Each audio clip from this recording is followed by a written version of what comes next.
pagpasensyahan niyo na yung itsura ko kasi galing ako sa labas. So, nakikita niyo naman yung kilay ko talagang hindi ko maintindihan. So, bago ako kumilos ng kung ano-ano pa, sisimulan ko na 'to. Nagte-trending kasi ito dito sa ano, social media. So, makikigaya tayo. Kung makikita niyo, nahinog na yung ano, binili ko. Alam niyo ba na ang mahal nito.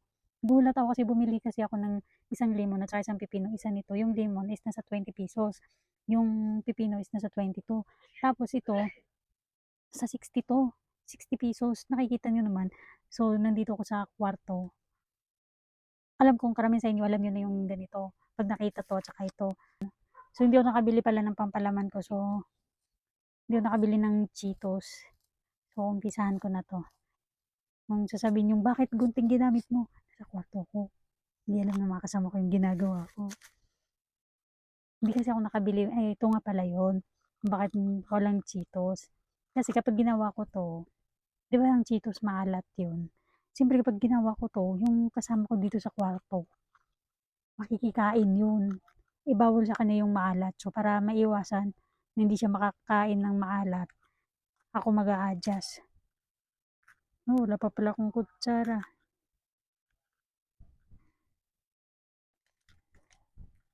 Sandali. Hindi pa malinis may mga buto-buto pa Wala kasi akong kutsara at saka ano, ibang tawag dito, kutsara at saka kutsilyo. So, ginunting ko na lang. Malinis naman 'to. Tapos ito.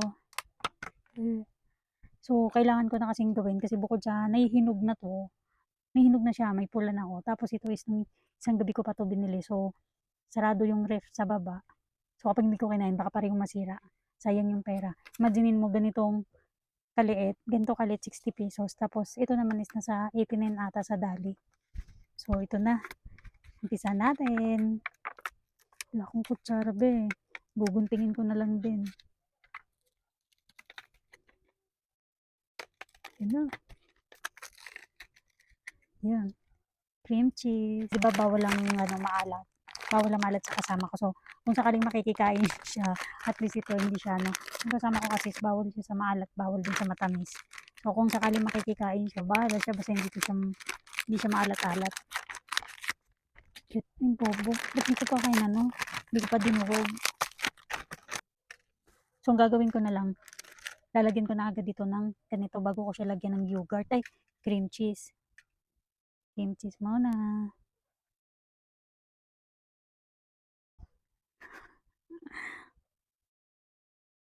So, yan. Ito yung itsura niya. So, ito yung itsura niya. Tapos, sasalpakan natin ulit ng isa pa. Ay, sana masarap to. Para hindi sayang ang pera.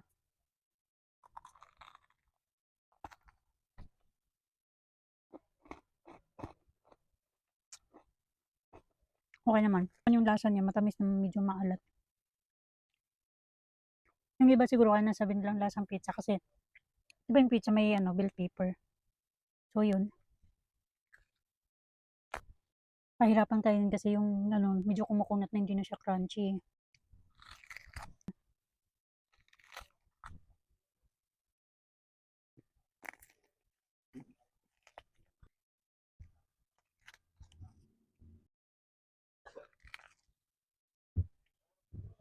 Alam niyo, mas masarap pa tong ipag-partner tong dalawang to.